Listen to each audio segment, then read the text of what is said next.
Friends, ನೀವೇನಾದ್ರೂ ಒಂದು ಹೊಸ ಸ್ಮಾರ್ಟ್ ಫೋನ್ ತಗೊಳ್ಳೋ ಪ್ಲಾನ್ ಅಲ್ಲಿ ಇದ್ದಿದ್ರೆ ಸೊ ನೀವು ಯಾವ ರೀತಿ ಫೋನ್ ಪರ್ಚೇಸ್ ಮಾಡಬೇಕು ಅನ್ನೋ ಕನ್ಫ್ಯೂಸ್ ನಿಮ್ಮಿದ್ದೇ ಇರುತ್ತೆ. ಇನ್ನೊಂದು ಯಾವ್ದಾದ್ರು ಒಂದು ಅನ್ಬಾಕ್ಸಿಂಗ್ ವಿಡಿಯೋಸ್ ನಾನು ನೋಡ್ತಗೊಳ್ಳ ಅಥವಾ ಯಾರೋ ನನ್ನ ಫ್ರೆಂಡ್ ಹೇಳಿದಾನೆ ಅಂತ ಅಂದ್ಬಿಟ್ಟು ಆ ಒಂದು ಫ್ರೆಂಡ್ ಮಾತನ್ನ ಕೇಳಿ ಸ್ಮಾರ್ಟ್ ಫೋನ್ ತಗೋಬೇಕಾ, ನಾನು ತಗೊಂಡಿರೋ ಸ್ಮಾರ್ಟ್ ಫೋನ್ ನನಗೆ ಕೆಲಸನೇ ಆಗ್ತಾ ಇಲ್ಲ ಅಂತ ಪಶ್ಚಾತ್ತಾಪ ಪಡಕ್ ಹೋಗಬೇಡಿ. ಕಷ್ಟಪಟ್ಟು ನಾವು ದುಡ್ಡು ಸಂಪಾದನೆ ಮಾಡಿರ್ತೀವಿ, ಆ ಒಂದು ದುಡ್ಡಿಗೆ ವ್ಯಾಲ್ಯೂ ಫಾರ್ ಡಿವೈಸ್ ನಾವು ಪರ್ಚೇಸ್ ಮಾಡಿಲ್ಲ ಅಂತಂದ್ರೆ ಏನ್ ವ್ಯಾಲ್ಯೂ ಇರುತ್ತೆ ಹೇಳಿ. ಅದಕ್ಕೋಸ್ಕರ ಅಂತ ಈ ಒಂದು ವಿಡಿಯೋದಲ್ಲಿ ನಿಮಗೆ 5 ಪಾಯಿಂಟ್ಸ್ ಬಗ್ಗೆ ತಿಳಿಸ್ಕೊಡ್ತಾ ಇದ್ದೀನಿ. ನಾನು ಯಾವ ತರ ಸ್ಮಾರ್ಟ್ ಫೋನ್ ನೋಡ್ಬೇಕು ಮತ್ತೆ ಪರ್ಚೇಸ್ ಮಾಡಬೇಕು ಅನ್ನೋದನ್ನು ಕೂಡ. ಸೊ ಈ 5 ಪಾಯಿಂಟ್ಸ್ ನೀವು ಕರೆಕ್ಟ್ ಆಗಿ ಅಬ್ಸರ್ವ್ ಮಾಡಿ ಸ್ಮಾರ್ಟ್ ಫೋನ್ ತಗೊಂಡ್ರಪ್ಪ ಅಂತಂದ್ರೆ ನೀವು ಕಷ್ಟಪಟ್ಟು ಕೊಡತಕ್ಕಂಥ ದುಡ್ಡಿಗೆ ವ್ಯಾಲ್ಯೂ ಫಾರ್ ಡಿವೈಸ್ ಪರ್ಚೇಸ್ ಮಾಡ್ತೀರಾ. ಸೊ ಪಾಯಿಂಟ್ ನಂಬರ್ 1 ಏನಪ್ಪಾ ಅಂತಂದ್ರೆ ಬಜೆಟ್ ನಿರ್ಧಾರ. ಸೊ ಈ ಪ್ರೈಸ್ ನೀವು ಫಿಕ್ಸ್ ಮಾಡ್ಕೊಂಡಿಲ್ಲ ಅಂತಂದ್ರೆ ಸೊ ನೀವು 10,000 ರೂಪಾಯಿ ಸ್ಮಾರ್ಟ್ ತಗೋಬೇಕಾ, ನಾನು ಇಲ್ಲಿ 15,000 ರೂಪಾಯಿ ಸ್ಮಾರ್ಟ್ ಫೋನ್ ತಗೋಬೇಕಾ, 20,000 ರೂಪಾಯಿ ತಗೋಬೇಕಾ. ಸೊ ಈ ಒಂದು ಪ್ರೈಸ್ ಕ್ಯಾಟಗರಿ ಏನಿರುತ್ತೆ ಸೊ ನಾವು ಇದರಲ್ಲಿ ನಾವು ಡಿಸೈಡ್ ಆಗಿಲ್ಲ ಅಂತಂದ್ರೆ 100% ಎಡವಟ್ ಆಗುತ್ತೆ. ಸೊ ನಾವು ಯಾವುದೊಂದು ಶಾಪ್ ಹೋಗ್ತೀವಿ, ನನಗೆ 10,000 ರೂಪಾಯಿ ಸ್ಮಾರ್ಟ್ ನೋಡೋಕೆ ಹೋಗಿ ಒಂದು 20,000 ರೂಪಾಯಿ ಸ್ಮಾರ್ಟ್ ಫೋನ್ ನಾನು ನೋಡ್ತೀನಿ. ಸೊ ನನಗೆ 10,000 ರೂಪಾಯಿ ಎಲ್ಲ ಕೆಲಸ ಆಗ್ತಿರುತ್ತೆ, ನನಗೆ 20,000 ರೂಪಾಯಿ ಸುಮ್ಮನೆ ವೇಸ್ಟ್ ದುಡ್ಡನ್ನ ನಾನು ಅದು ಕೂಡ ಇನ್ವೆಸ್ಟ್ ಮಾಡಿ ತಗೋತೀನಿ. ಸೊ ಇದು ನಮ್ಮ ಬಜೆಟ್ ನಿರ್ಧಾರದಲ್ಲಿ 100% ನಾವು ಫೇಲ್ ಆಗ್ತಿರ್ತೀವಿ.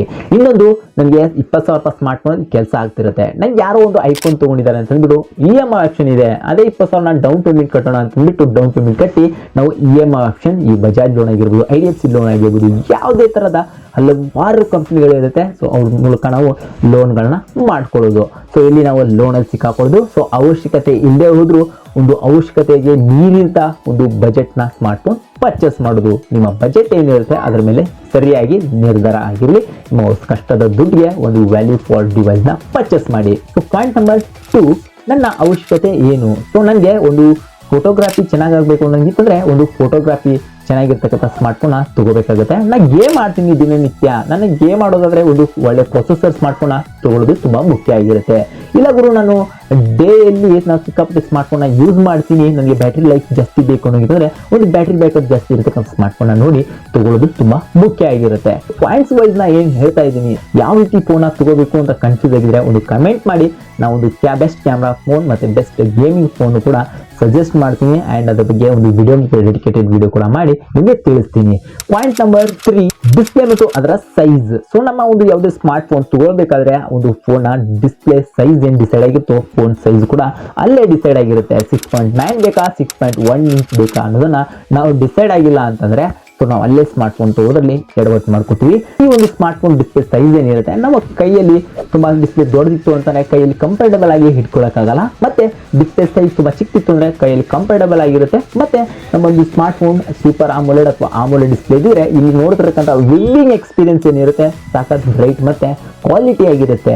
ಇಲ್ಲಿ ನಿಮಗೆ ಸೂಪರ್ ಆಮೋಲೆಡ್ ತೊಗೊಳಕ್ಕಾಗ್ತಿಲ್ಲ, ಆಮೋಲೆಡ್ ತೊಗೊಳಕ್ಕಾಗಲ್ಲ, ಅಟ್ಲೀಸ್ಟ್ OLED QLED ಈ ತರ ಡಿಸ್ಪ್ಲೇಗಳನ್ನ ತಗೊಳ್ಳಿ. ಅಟ್ಲೀಸ್ಟ್ IPS LCD ಡಿಸ್ಪ್ಲೇ ತಗೊಂಡ್ರಪ್ಪ ಅಂದ್ರೆ ನಮಗೆ ಒಂದು ಸ್ಟಾರ್ಟಿಂಗ್ ಬಜೆಟ್ ಅಲ್ಲಿ ಈ IPS LCD ಡಿಸ್ಪ್ಲೇಗಳು ಸಿಗುತ್ತೆ, ಮತ್ತೆ HD+ ಡಿಸ್ಪ್ಲೇಗಳು ಕೂಡ ಸಿಗುತ್ತೆ. ನಾವು ಡಿಸ್ಪ್ಲೇ ಮೇಲೆ ಕೂಡ ಇಷ್ಟೊಂದು ಫೋಕಸ್ ಮಾಡಬೇಕಾಗುತ್ತೆ. 4ನೇ ಪಾಯಿಂಟ್ ಬರುತ್ತೆ ಸಾಫ್ಟ್ವೇರ್ ಅಪ್ಡೇಟ್ ಮತ್ತೆ ಸೆಕ್ಯೂರಿಟಿ ಪ್ಯಾಚ್ ಬಗ್ಗೆ. ಸೊ ನಾವಿಲ್ಲಿ ಕೆಲವೊಂದಿಷ್ಟು ಸ್ಮಾರ್ಟ್ ಫೋನ್ ನ ಪರ್ಚೇಸ್ ಮಾಡ್ತಿರ್ಬೇಕಾದ್ರೆ ಅದು ಎಷ್ಟು ವರ್ಷಗಳ ಕಾಲ OS ಅಪ್ಡೇಟ್ ಇದೆ, ಎಷ್ಟು ವರ್ಷಗಳ ಕಾಲ ಸೆಕ್ಯೂರಿಟಿ ಪ್ಯಾಚ್ ಇದೆ ಅನ್ನೋದು ಕೂಡ ತುಂಬಾ ಇಂಪಾರ್ಟೆಂಟ್ ಆಗಿರುತ್ತೆ. ನಾವು ಮಿನಿಮಮ್ ಒಂದು 2 ರಿಂದ 3 ವರ್ಷಗಳ ಕಾಲ OS ಅಪ್ಡೇಟ್ ಇದ್ರೆ ಮಾತ್ರ ಆ ಸ್ಮಾರ್ಟ್ ಫೋನ್ ಪರ್ಚೇಸ್ ಮಾಡಿ. ಇನ್ನು ಸೆಕ್ಯೂರಿಟಿ ಪ್ಯಾಚ್ ಅಪ್ ಅಂತೂ ನಿಮಗೆ 2 ವರ್ಷಗಳ ಕಾಲ 3 ವರ್ಷಗಳ ಕಾಲ ಇದ್ರೆ 4 ವರ್ಷಗಳ ಕಾಲ ಅಂತೂ ಮಿನಿಮಮ್ 3 ವರ್ಷ 4 ವರ್ಷ ಅಂತೂ ಇದ್ದೇ ಇರುತ್ತೆ. ಈ ತರದ ಸ್ಮಾರ್ಟ್ ಫೋನ್ಗಳನ್ನ ನೀವು ಪರ್ಚೇಸ್ ಮಾಡೋದ್ರಿಂದ ಒಂದು ಫೋನ್ ಕೂಡ ಸೆಕ್ಯೂರ್ ಮತ್ತೆ ಸೇಫ್ ಆಗಿ ಕೂಡ ಇರುತ್ತೆ, ಮತ್ತೆ ನಿಮಗೆ OS ಗಳ ಅಪ್ಡೇಟ್ ಕೂಡ ಚೆನ್ನಾಗಿ ಸಿಗುತ್ತೆ. ಮೇನ್ ಲಾಸ್ಟ್ ಪಾಯಿಂಟ್, 5ನೇ point, main important point, service centre. So ನಾವು ಯಾವುದೋ ಒಂದು ಸ್ಮಾರ್ಟ್ ಫೋನ್ ಪರ್ಚೇಸ್ ಮಾಡ್ತಾ ಇದ್ದೀನಿ ಅಂತಂದಾಗ ಆ ಒಂದು ಸ್ಮಾರ್ಟ್ ಫೋನ್ ಸರ್ವಿಸ್ ಸೆಂಟರ್ ನಮ್ಮ ನಿಯರೆಸ್ಟ್ ಎಲ್ಲಿದೆ, ಒಂದು ಸರ್ವಿಸ್ ಯಾವ ರೀತಿ ಇದೆ, ನಮಗೆ ಆ ಸರ್ವಿಸ್ ಸೆಂಟರ್ ಯಾವ ರೀತಿ ರೆಸ್ಪಾನ್ಸಿಬಿಲಿಟಿ ಇದೆ ಅಂತ ಅನ್ನೋದನ್ನ ನಾವು ಮೇನ್ ತಿಳ್ಕೋಬೇಕಾಗುತ್ತೆ. ನಾವು ಎಕ್ಸಾಂಪಲ್ ವಿವೋದು ಮತ್ತೆ ಐಕ್ಯೂದ ಒಂದೇ ಸರ್ವಿಸ್ ಸೆಂಟರ್ ಆಗುತ್ತೆ. ಯಾವುದೋ ಸ್ಮಾರ್ಟ್ ಫೋನ್ ತಗೋತೀನಿ ವಿವೋ ಅಥವಾ ಐಕ್ಯೂ. ಸೊ ಒಂದು ಆ ಸರ್ವಿಸ್ ಸೆಂಟರ್ ನನಗೆ ಮೇನ್ ಇಂಪಾರ್ಟೆಂಟ್ ಬೇಕಾಗುತ್ತೆ. ನನ್ನ ಸ್ಮಾರ್ಟ್ ಫೋನ್ ಆಟೋಮೆಟಿಕ್ಲಿ ಬಂದ್ ಆಗುತ್ತೆ. ಅವಾಗ ನನಗೆ ಸರ್ವಿಸ್ ಸೆಂಟರ್ ನ ಅವಶ್ಯಕತೆ ಇರುತ್ತೆ. ಸರ್ವಿಸ್ ಸೆಂಟರ್ ಅಂಡರ್ ವಾರಂಟಿಯಲ್ಲಿ ಕ್ಲೈಮ್ ಮಾಡ್ಕೋಬೇಕಂದ್ರೆ ನಾನು ಸರ್ವಿಸ್ ಸೆಂಟರ್ ಹೋಗಲೇಬೇಕು. ಅದು ಸರ್ವಿಸ್ ಸೆಂಟರ್ ನಿಯರೆಸ್ಟ್ ಇಲ್ಲ ಗುರು, ನಾನು ಬೆಂಗಳೂರಿಗೆ ಹೋಗ್ಬೇಕು, ಬೆಳಗಾವಿ ಎಲ್ಲೋ ದೂರ ಹೋಗ್ಬೇಕು ಅಂತಂದಾಗ ಆ ಸ್ಮಾರ್ಟ್ ಫೋನ್ ತಗೊಂಡು ಏನ್ ಯೂಸ್ ಹೇಳಿ. ಸೊ ಇವಾಗ ಸ್ಯಾಮ್ಸಂಗ್ ತಗೊಂಡಿದ್ದಾಗ Samsung smart phone service centre ಯಾವ ರೀತಿ ನಮಗೆ ಕಸ್ಟಮರ್ ಜೊತೆ ಇದೆ ಅನ್ನೋದನ್ನು ಕೂಡ ನಾವು ಪರ್ಫೆಕ್ಟ್ ಆಗಿ ತಿಳ್ಕೋಬೇಕಾಗುತ್ತೆ. ಯಾವುದೋ ನಥಿಂಗ್ ಸ್ಮಾರ್ಟ್ ಫೋನ್ ತಗೊಂಡ ತಕ್ಷಣ, ಮೋಟೋ ತಗೊಂಡ ತಕ್ಷಣ ನಾವು ದೊಡ್ಡ ಕಿಂಗ್ ಅಲ್ಲ, ಆ ಒಂದು ಸರ್ವಿಸ್ ಸೆಂಟರ್ಗೆ ಹೋದಾಗಲೇ ಗೊತ್ತಾಗುತ್ತೆ ಈ ಸ್ಮಾರ್ಟ್ ಫೋನ್ ಎಷ್ಟು ಬಕ್ವಾಸ್ ಇದೆ ಮತ್ತೆ ಇದರಲ್ಲಿರ್ತಕ್ಕಂಥ ಸರ್ವಿಸ್ ಎಷ್ಟು ಬಕ್ವಾಸ್ ಇದೆ ಅಂತ ಅಂದ್ಬಿಟ್ಟು. ಹಾಗಂತ ನಾನು ಎಲ್ಲ ಸರ್ವಿಸ್ ಸೆಂಟರ್ ಬಗ್ಗೆ ಹೇಳ್ತಾ ಇಲ್ಲ.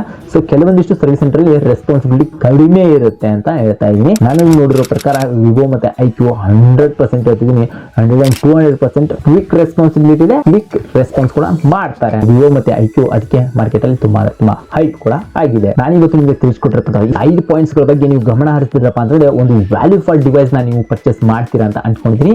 ಸೊ ನೀವು ಇಲ್ಲಿ ಯಾವುದನ್ನ ನಂಬಬಾರದು ಅಂತ ಹೇಳೋದಾದ್ರೆ, ಸೊ ನೀವು ಇಲ್ಲಿ ನಾವು ಯಾವುದೋ ಒಂದು ಬ್ರ್ಯಾಂಡ್ ದುಡ್ಡು ಕೊಟ್ಬಿಟ್ಟು ಸ್ಪಾನ್ಸರ್ಶಿಪ್ ಗೆ ಕಳಿಸಿರುತ್ತೆ. ಎಕ್ಸಾಂಪಲ್ ಒಂದು ಸ್ಮಾರ್ಟ್ ಫೋನ್ ನ ಇವತ್ತು ನಾವು ಲಾಂಚ್ ಮಾಡ್ತಾ ಇದ್ದೀವಿ. ರೆಡ್ಮಿ ಆಗಿರ್ಬೋದು, IQ ಆಗಿರ್ಬೋದು, ವಿವೋ ಆಗಿರ್ಬೋದು, ಓಪೋ ಆಗಿರ್ಬೋದು, ಎನಿ ಒನ್ ಬ್ರ್ಯಾಂಡ್. ಸೊ ನಾನು ಒಂದು ದೊಡ್ಡ ಯೂಟ್ಯೂಬರ್ಗೆ ಈ ಒಂದು ಸ್ಮಾರ್ಟ್ ಫೋನ್ ಕೊಟ್ಟು ಕಳಿಸ್ತೀನಿ. ಸೊ ಅವನು ಏನ್ ಮಾಡ್ತಾನೆ, ವಿಡಿಯೋಸ್ ಮಾಡ್ತಾನೆ. ಸೊ ವಿಡಿಯೋಸ್ ಮಾಡಿ ಕ್ಯಾಮ್ರಾ ಚೆನ್ನಾಗಿದೆ, ಡಿಸ್ಪ್ಲೇ ಚೆನ್ನಾಗಿದೆ, ಹಾಗೆ ಹೀಗೆ ಅಂತ ತುಂಬಾ ಹೈಲೈಟ್ ಮಾಡಿ ಹೇಳ್ತಾನೆ. ನಾನು ಅದನ್ನ ನೋಡಿ ಹೆವಿ ಇಂಪ್ರೆಸ್ ಆಗಿ ಆ ಒಂದು ಸ್ಟೈಲ್ ಅಲ್ಲಿ ಅವ್ರು ಹೇಳಿರ್ತಾರೆ. ಸೊ ಅದನ್ನ ನೋಡಿ ಹೆವಿ ಇಂಪ್ರೆಸ್ ಆಗಿ ನಾವು ಇದರಲ್ಲಿ ಮೋಸ ಹೋಗಬಾರ್ದು. ಆ ದುಡ್ಡು ಕೊಟ್ಟಿರೋದಕ್ಕೆ ಅವ್ರು ಆ ರೀತಿ ಹೇಳಿರ್ತಾರೆ. ಸೊ ಅಲ್ಲಿಗೆ ಅವರ ಕೆಲಸ ಮುಗಿದಿರುತ್ತೆ. ನಾವು ಆ ಸ್ಮಾರ್ಟ್ ಫೋನ್ ಪರ್ಚೇಸ್ ಮಾಡಿದ್ರೆ ಅವರ ಕೆಲಸ ಅಲ್ಲಿಗೆ ಮುಗೀತು ಅಂತ ಅರ್ಥ. ಹಾಗಂತ ಎಲ್ಲ ಅನ್ಬಾಕ್ಸ್ ಮಾಡೋ ಯೂಟ್ಯೂಬರ್ಸ್ ಕೂಡ ಫೇಕ್ ಅಂತ ಹೇಳಂಗಿಲ್ಲ. ಸೊ ಅಲ್ಲಿ ಯಾರೋ ದುಡ್ಡು ಕೊಟ್ಟಿರ್ತಾರೆ, ಅವ್ರು ಅನ್ಬಾಕ್ಸ್ ಮಾಡ್ಬೇಕಾಗಿರುತ್ತೆ, ಪ್ರಮೋಷನ್ಸ್ ಮಾಡಿರ್ತಾರೆ ಅಂತ ಅಂದ್ಬಿಟ್ಟು ಸೊ ಎಲ್ರು ಕೂಡ ಅದನ್ನೇ ಸುಳ್ಳು ಹೇಳ್ತಾರೆ ಅಂತ ಅಲ್ಲ. ಎಲ್ಲೋ ಕೆಲವಷ್ಟು ಜನ ಜೆನ್ಯೂನ್ ಕಂಟೆಂಟ್ ಕ್ರಿಯೇಟರ್ಸ್ ಕೂಡ ಇದ್ದೇ ಇರ್ತಾರೆ. ಆ ತರ ಕೆಲವಷ್ಟು ಕ್ರಿಯೇಟರ್ಸ್ ನ ಸರ್ಚ್ ಮಾಡಿ ನೋಡಿ. ನನ್ಗೆ ಗೊತ್ತಿರೋ ಪ್ರಕಾರ ಕೆಲವಷ್ಟು ಜನ ಇರ್ತಾರೆ. ಸೊ ನಿಮ್ಗೆ ಗೊತ್ತಿರೋ ಪ್ರಕಾರ ಕೆಲವಷ್ಟು ಜನ ನೋಡ್ತಾ ಇರ್ತೀರಾ. ಸೊ ಅವರುಗಳ ವಿಡಿಯೋಸ್ ಕೂಡ ಫುಲ್ ಸರ್ಚ್ ಮಾಡಿ ನೋಡ್ಕೊಂಡು ಒಂದು ಕನ್ಫ್ಯೂಸ್ ಪಾರ್ಟ್ಗೆ ಬನ್ನಿ. ಟ್ರೆಂಡ್ ಬಗ್ಗೆ ನಂಬಕ್ ಹೋಗ್ಲೇಬೇಡಿ. ಏನಂತಂದ್ರೆ ಇವಾಗ ವಿವೋ V50 ಇತ್ತು, ಇವಾಗ ವಿವೋ V60 ಇದೆ. ಸೊ ನಾಳೆ ವಿವೋ V70 ಬರುತ್ತೆ. ಸೊ ತಕ್ಷಣ ಹೋಗಿ V70 ಸ್ಮಾರ್ಟ್ ಫೋನ್ ನೀವು ಪರ್ಚೇಸ್ ಮಾಡಕ್ ಹೋಗ್ಬಾರ್ದು. ಒಂದು ಅಟ್ಲೀಸ್ಟ್ 6 ತಿಂಗಳ 7 ತಿಂಗಳ ವೇಟ್ ಮಾಡಿ ಆ ಒಂದು ಸ್ಮಾರ್ಟ್ ಫೋನ್ ನೀವು ಪರ್ಚೇಸ್ ಮಾಡಿದ್ರಪ್ಪ ಅಂತಂದ್ರೆ ಅವಾಗ ನಿಮಗೆ ಕಂಪ್ಲೀಟ್ ಪಾರ್ಟ್ ಸಿಗುತ್ತೆ. ಈ ಸ್ಮಾರ್ಟ್ ಫೋನ್ ಬಜೆಟ್ ಎಷ್ಟಿತ್ತು, ಇವಾಗ ಎಷ್ಟು ಡ್ರಾಪ್ ಆಗಿದೆ, ಈ ಒಂದು ಸ್ಮಾರ್ಟ್ ಫೋನ್ ಎಷ್ಟು ಜನ ಪರ್ಚೇಸ್ ಮಾಡ್ತಾ ಇದ್ದಾರೆ, ಮಾರ್ಕೆಟ್ ಅಲ್ಲಿ ಇರೋದು ಎಷ್ಟು ಹೈಪ್ ಕ್ರಿಯೇಟ್ ಮಾಡಿದೆ ಅಂತ ಅಂದ್ಬಿಟ್ಟು ನಿಮ್ಗೆ ಗೊತ್ತಾಗುತ್ತೆ. ಇನ್ನೊಂದು ಪಾಯಿಂಟ್ ಏನಪ್ಪ, ಈ ಕಡೆ ಒಂದು ಒಳ್ಳೆ ಫೋನ್ ಇರುತ್ತೆ, ಅದು 4G ಸ್ಮಾರ್ಟ್ ಫೋನ್ ಆಗಿರುತ್ತೆ. ಆ ಸ್ಮಾರ್ಟ್ ಫೋನ್ ನೀವು ಎಕ್ಸ್ಚೇಂಜ್ ಅಲ್ಲಿ ಕೊಡೋದು.